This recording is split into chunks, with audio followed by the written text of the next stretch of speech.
আসসালামু আলাইকুম ভিউয়ার্স, আশা করি সবাই ভালো আছেন।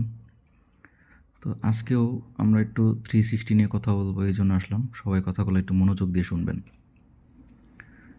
তো বর্তমানে এই 360 যেই বোর্ডটা, এটা অনেকেই ভিডিও করতেছে, এটা নিয়ে অনেকে হেক্স ফাইল বিক্রি করতেছে।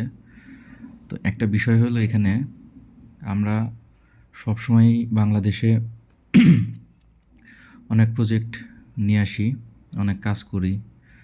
তো এই অভিজ্ঞতা থেকে একটা জিনিস যেটা, যে বাংলাদেশে যখন STM32 এটা মডেল আসছে, তখন হেক্সটাতে যে সমস্যা আছে সেটা কিন্তু কেউ জানতো না। তো এটা আস্তে আস্তে আস্তে আস্তে কিন্তু 2-3 মাস, 4 মাস, 5 মাস পরে কিন্তু আস্তে আস্তে সবাই বুঝতে পারছে, যারা STM এ কাজ করতেছে। তো এটাতে মসফেট বার্ন ইস্যু আছে STM32-তে।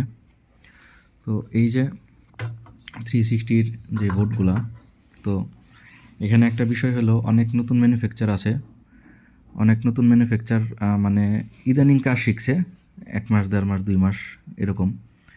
এরা আপনার হেক্স বিক্রি করতেছে হলো অ্যানাউন্স করে করে, মানে বিজ্ঞাপন দিয়ে দিয়ে, ভিডিও করে করে। তো এখন এই 360-রও কিন্তু STM-এর যেরকম একটা প্রোগ্রাম বাংলাদেশে ঢুকছে, সেটাতে সোলার অপশন নেই। আবার আর একটাতে সোলার প্লাস মানে ইনভার্টার অপশন আছে। তো আবার আর একটা আরও অনেক অনেক আপডেট ঢুকছে। তো এখানে ফাইলটায় সমস্যা। তো সবাই এটা নিয়ে ডেভেলপিংয়ের কাজ করতেছে। কাজ ইনশাল্লাহ অনেকেই সাকসেস করতে পারছে, আমরাও করতেছি, আমাদেরও প্রায় শেষের দিকে।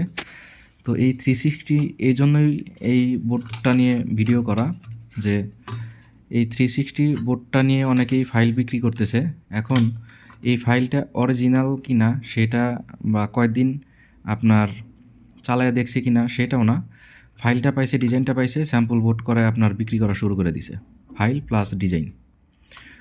তো এরকম বাংলাদেশে যখন 5.1 ভার্সনটা যখন ঢুকে, তখনও কিন্তু আপনার এরকম উন্মাদনা সৃষ্টি হয়েছিল। তো সেই 5.1-এর কিন্তু মসফেট ফাটে 2-3 মাস, 4 মাস, 5 মাস পরে মসফেট ফাটা শুরু করে। তো এখানে হেক্সের মধ্যে অনেক ইরোর থাকে, বাগ থাকে। তো অনেকেই ফ্রি সফটওয়্যার, ইরোর সফটওয়্যার পায়াও মানে বিক্রি করতেছে। আর তাদের বললেও একটা জিনিস ক্লিয়ার করে, যে এই যে আইপিএস অন হয়েছে, তাদের কাছে হলো আইপিএস অন হয়েছে, আইপিএস চলতেছে, চার্জ হইতেছে, তার মানে ওকে। ভাই, এটা ওকে না, অনেক কিছু দেখার আছে, বোঝার আছে। একটা হেক্স পাইলাম এক জায়গা থেকে, এটা নিয়ে অ্যানাউন্স করে বিক্রি করা শুরু করলাম, পিসি বিক্রি করা শুরু করলাম। এটা হলো ব্যবসার উদ্দেশ্যে, এটা বিক্রি করা হলো কাস্টমারদের ভোগান্তি আর ক্ষতি।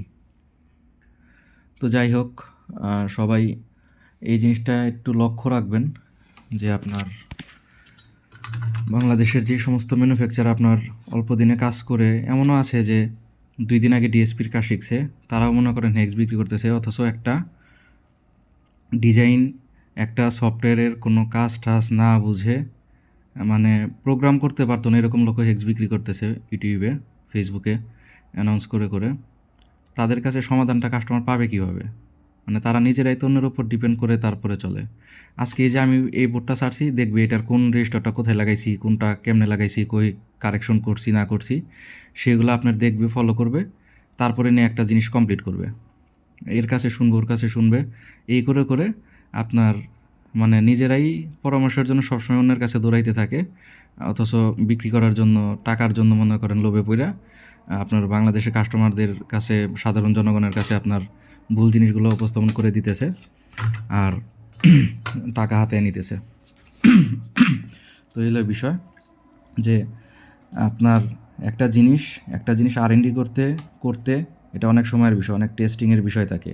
আজকে একটা পাইলাম, সঙ্গে সঙ্গে বাজারে ছাড়া যায় না, বিভিন্ন বিষয় থাকে, এগুলো দেখতে হবে মাথায়। তো আমরা এই 360 নিয়ে কাজ করতেছি প্রায় অনেক দিন যাবৎ, 7-8 মাস যাবৎ।